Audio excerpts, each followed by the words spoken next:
Hey, everybody. Welcome to another wonderful opportunity for us to gather around the Word of God. And as always, it is a tremendous privilege to be able to share a couple of thoughts with you around a module that I'm very excited about. We're going to be spending 3 sessions looking at the kingdom of God. What is the kingdom of God and how does it relate to the church? So obviously the concept of the kingdom of God, it is a notoriously slippery one, right? It is quite difficult to nail down, to sort of put in a box.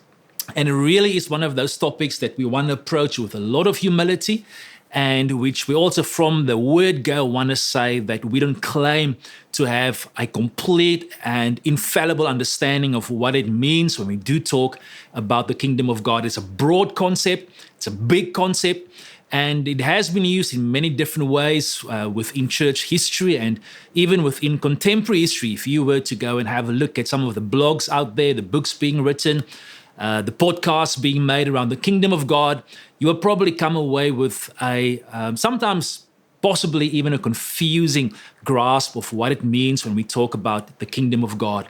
And so we want to go into this humbly, we want to go into this cautiously, but excitedly as well. And we will be having 3 sessions. The first session today, we will be taking a look at some of the broad definitions. What do we mean when we talk about the kingdom of God? And we'll be looking at that.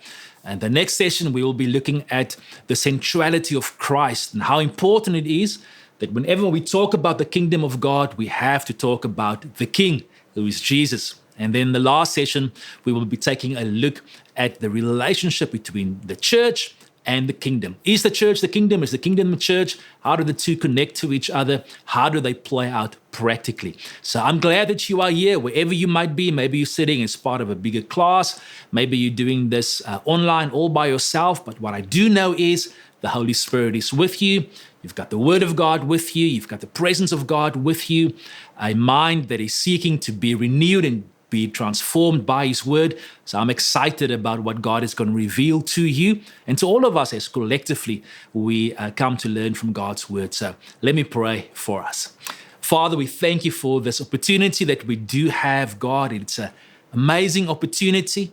We never want to take any of this for granted, Lord, to be able to learn from you. Jesus, we welcome you through your Holy Spirit as the great teacher in our midst. And we thank you, Lord, that as we would read scripture, as we would be looking at some definitions, God, that something will just drop into our spirits of what it means to be part of God's kingdom and what it means to have God's kingdom advance through our lives. And we want to pray like Jesus taught us to pray, that even, Lord, within this session and the sessions to come, let your kingdom come. Let your will be done, Lord, today and every day of our lives. In Jesus' name, amen. Amen. All right, so in our first year Bible school, in most of our modules, what we tried to do was really to unpack a little bit around the key issues of identity and meaning, and really looking at this concept that from a biblical worldview and from the perspective of a traditional Christian biblical worldview, we know that God hasn't called us to live a purposeless life. We know that we find our purpose and we find our meaning primarily not in what we do, but in whose we are. In other words, we find our meaning within our identity. And out of that identity flows everything else. And in a lot of our first year modules, were focused on almost like an internal conversation, right? Who am I? Who do I belong to? Who are my brothers and my sisters? And we looked at this to lay the foundation for where we want to go in second year. And we said that the key to unlocking our purpose, the key to unlocking our destiny, to unlocking living a meaningful life is discipleship. Discipleship is right at the center of purpose and of destiny. You can't remove the two. We can't talk about destiny and purpose and not talk about discipleship either. And in our second year Bible school, we want to take this one notch up. We want to take this a little step further. And we want to say, all right, so if we have established our identity, and we've said that I find my meaning not so much in what I do, but in whose I am, how does this manifest to the outside? How does this impact my community, the world in which I live? And that brings us to the conversation around the kingdom of God. As I just prayed now, Jesus taught us to pray, Lord, let your kingdom come. And what does that mean on a practical level for us? And so this issue of the kingdom of God is crucial for us to come to terms with, because our understanding of God's kingdom, what is God's kingdom, how does God's kingdom come, where does God's kingdom come, this issue is crucial for us because it really shapes our perspective on the good works that God has called us to do. Where will we be doing these good works? How will we be doing these good works? And when will we be doing these good works? All of these things are shaped by our understanding of God's kingdom. Is God's kingdom simply social? Is it simply spiritual? Is it political? What is this kingdom of God, this thing which we call the kingdom of God? What is it? And when we try and wrestle with this concept, I'm reminded of what was probably 15, 20 years ago or so, when we had these, what we call stereograms. Some of you guys might remember that. You had these multicolored psychedelic squiggles and patterns and stuff, and you would find people randomly coming to a standstill in the mall, shopping center, and staring at this picture, trying to make sense of what looked like a very confusing, just dots and squiggles put together. It led to many a headache. But eventually, hopefully, you would come to this 3D picture, this picture that was hiding away of this dinosaur or this mountain or whatever it might have been. And when we look today at some of the popular notions around God's kingdom, it can be a little bit as confusing like that. You've got to take a good hard look, and you might even walk away with a bit of a headache trying to make sense of all of that. And we want to try and distill this a little bit and bring it to one or two workable definitions. Jesus, of course, asked us this question as well. What is the kingdom of God like? What shall I compare it to? In session 2, we'll unpack this parable a little bit, 3 or 4 parables that Jesus uses to demonstrate the kingdom of God. But it is an important question. What is the kingdom of God? What is God's kingdom? And as we get into this module, I want to ask you to take a moment or two and just reflect. Right? Just think for yourself, take a couple of seconds, and think to yourself, what is a verse or an image that comes up in your mind or in your heart when we say the kingdom of God? You might have grown up in church, or maybe you haven't. Maybe you've just come into Christianity. But somewhere down the line, you would have heard something about God's kingdom. Think about that for a few minutes. If you're by yourself, just jot it down. If you are with a class, maybe just turn to somebody else and just share with them a verse that comes to your mind immediately when we talk about God's kingdom. What do you think of? Maybe could even be a song or picture that talks to you about God's kingdom. We'll give you a few minutes just to discuss this quickly.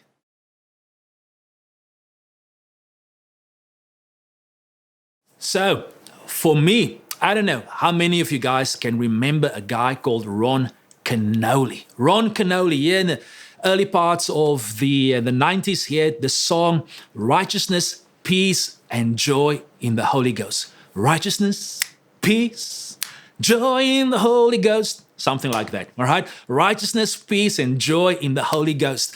It's such a powerful song that still is in my heart when I think about God's kingdom. And of course, it comes from Romans 14, verse 17, that says that the kingdom of God is not in eating and drinking, but it is in righteousness, it's in peace, and it is in joy in the Holy Ghost. And so for me, when I think of God's kingdom, immediately that song comes to mind. Righteousness, peace, and joy in the Holy Ghost. Another verse that sort of just pops up in my spirit is obviously the well-known one in Matthew 6:33, where Jesus says, seek first God's kingdom, and all these things shall be added to you. Or maybe even where Jesus talks about the kingdom of God as a mustard seed, right? That falls in the ground, dies. It starts off small, then it grows and becomes a mighty tree. And I wish I could have been there to hear some of your verses and some of the concepts that you came up with regarding the kingdom of God.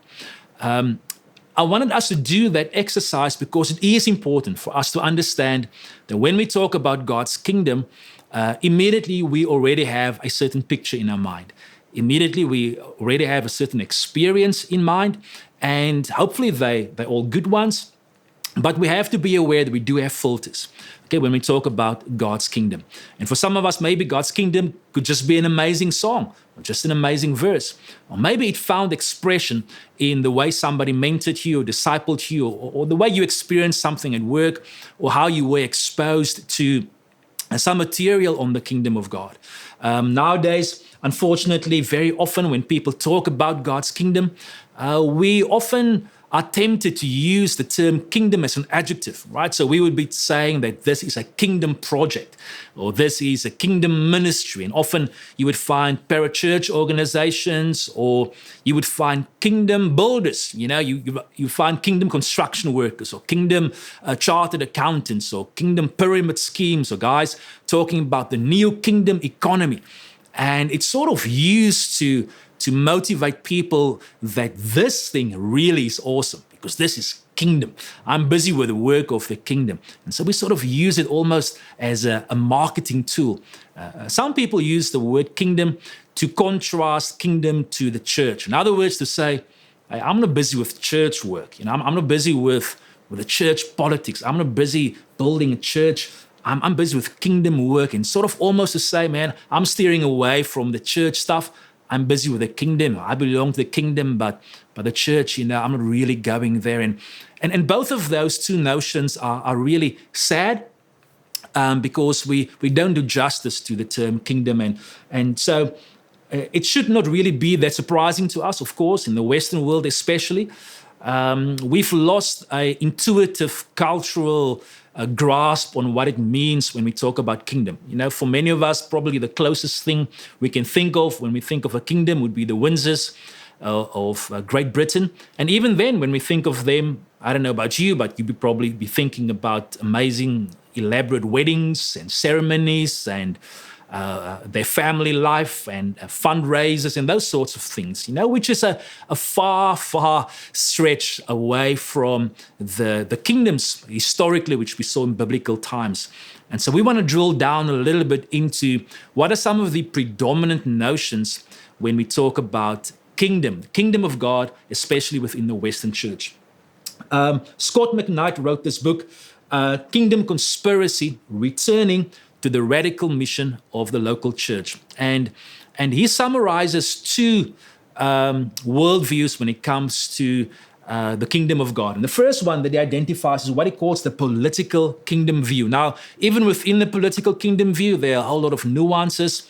And so we're not going to spend time on each one of them, but just broadly, we're going to have a look at that.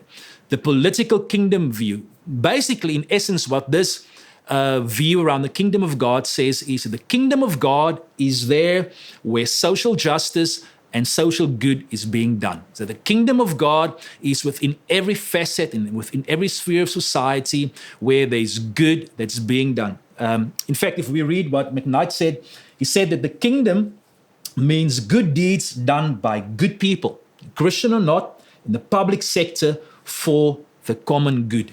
Good deeds done by good people, Christian or not, within the public sector for the common good, right? So that means that whenever we see the poor being fed, whenever we see systemic injustice being addressed, whenever we see someone standing up against oppression, fighting for the marginalized, that is God's kingdom that is coming there.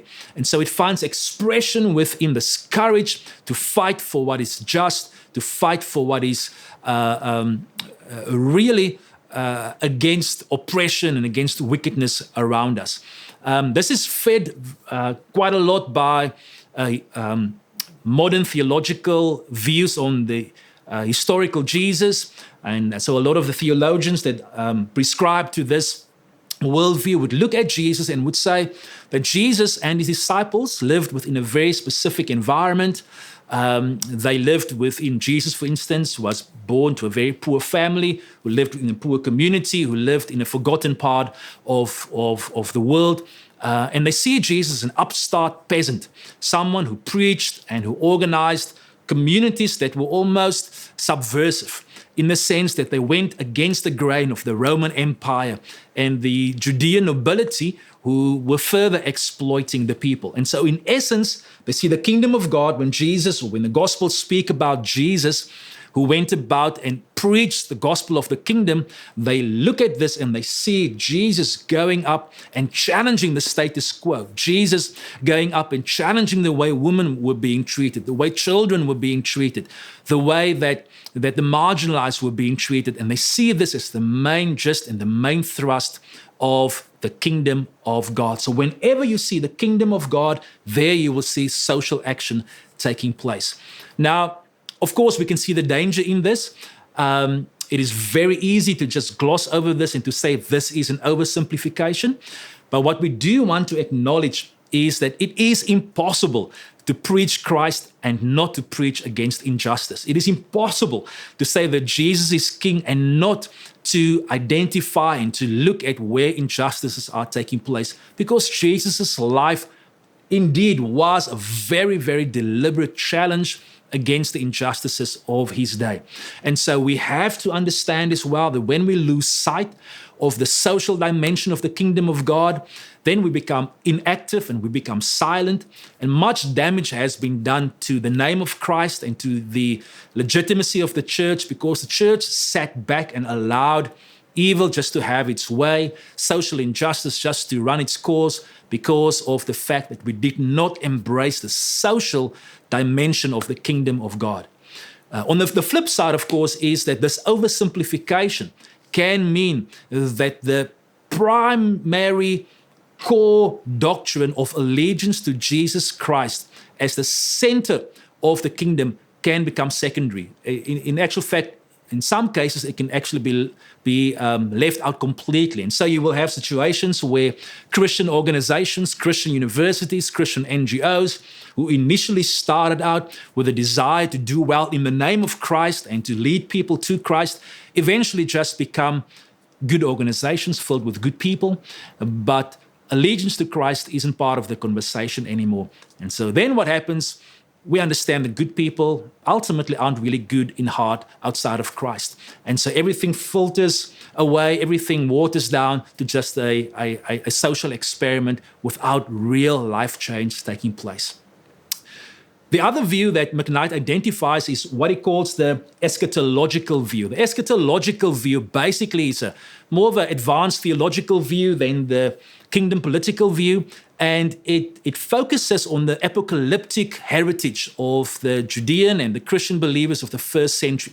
Now, apocalyptic simply means revelation, and it speaks about this growing desire, this passion, this almost desperation that took hold of the hearts of the believers and the people of Israel during the first century, where they had an expectation that God was going to reveal himself, that God was going to intervene, and that he was going to do something dramatic through a revelation of his power and of who he is. And we see a guy like George Ladd, for instance, just bring a beautiful definition to this. I want to read for us. It says, the kingdom of God is the redemptive reign of God, dynamically active to establish his rule among men. And this kingdom, which will appear as an apocalyptic act at the end of the age, has already come into human history in the person and mission of Jesus to overcome evil, to deliver men from its power, and to bring them into the blessings of God's reign. So what this expression is concerned about is, what is the kingdom of God and when will the kingdom of God come? What is the kingdom of God? And we see the what as a series of interventions. Every time that God intervenes in the history of man, every time that God intervenes in the life of man, that is the kingdom. And they see that this kingdom started coming with the birth of Jesus and the coming of Jesus. In other words, with they talk about the kingdom that is now and the kingdom that is yet to be. So this started with Jesus coming, and this will be consummated, it will be completed in its final shape and form when Jesus returns. And so whenever we see somebody coming to salvation, whenever we see a marriage restored, whenever we see people coming together in worship, whenever we see evil being challenged by the goodness and the holiness of God. The reign of God, in other words, is what the eschatological kingdom view espouses. It says, wherever we see the reign of God, God's redemptive power breaking through to save, to restore, to heal, to reconcile, that is God's kingdom. And so God's kingdom, for this view, is God's rule. God's rule equals God's kingdom. So wherever you see God's rule, God's reign, God's order that takes chaotic circumstances and brokenness and evil and brings it into the order of God's economy, that is where God's kingdom is. And there's such a lot of good about this. There's such a lot of sound wisdom to be found within this view, and this is indeed probably the dominant view within Protestant evangelical circles, that the kingdom is the kingdom that is now, but it's also the kingdom that is yet to come. And it finds expression through the reign of God, with God as the sovereign agent predominantly. And so God is the initiator, God is the one that does this. This does, however, also open up a few challenges for us, because if we, on the one hand, we say that it is about the rule and the reign of God, and we say that God's rule and reign is cosmic, in other words, his reign is established over everything, it then begs the question, if we have a judge, for instance, a secular judge doesn't acknowledge God, for all practical intents and purposes, might even be opposed to God, but he gives a just verdict on a case. Is that the kingdom of God? If somebody mows their lawn, the lawn was chaotic, mows the lawn, brings beauty to that place, is that the kingdom of God? Somebody servicing their car, somebody changing their baby's nappy, is that the kingdom of God? And what then happens, the challenge is the kingdom of God almost becomes everything and at the same time becomes nothing. In other words, there is now no more a distinction between what is God's kingdom and what isn't God's kingdom, because what the eschatological view leaves out is the agency of humanity. In other words, where does God's reign and God's rule manifest through? Is it sovereign and cosmic and involuntary and will have its way irrespective of the human agents, or is there a location for God's kingdom as well? We'll be looking at this a little bit more in our last session.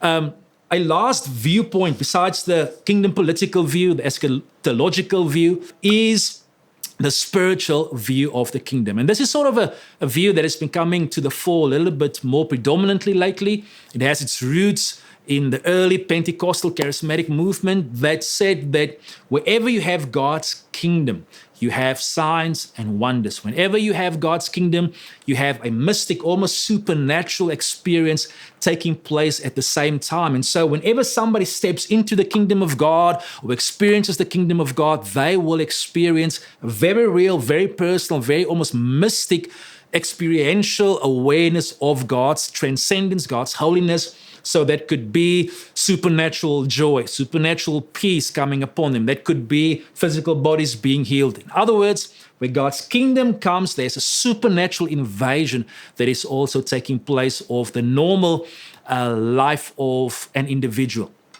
Of course, we have to give this a lot of credit scripturally. It's clear that when we look at scripture, we see God's kingdom. Jesus preached the gospel. Paul preached the gospel of the kingdom in word and in power. We see manifestation. We see deliverance taking place. We see salvations taking place, healings taking place, all of these things taking place, and people experiencing this in a very real way, not just academically, but in a way that they could understand, in a way that made sense to them. The danger, again, with this is that if we elevate the mystical and the supernatural to the ultimate expression of God's kingdom, in other words, to say, there where I have a mystical supernatural experience, that is God's kingdom. And then to take that even further and to say, there where there is not a supernatural, mystical experience of God, that is not God's kingdom. We elevate something and we make something that can be very subjective the ultimate expression of God's kingdom, which of course is a danger, because what it then does is it actually removes the socio-political background of the context of God's kingdom. And it replaces that with a modern experience, and if we're honest, our modern day experiences are very often, especially in the Western world, individualistic and consumeristic. So in other words, it's about me, it's about my personal experience, about how I experience and perceive things.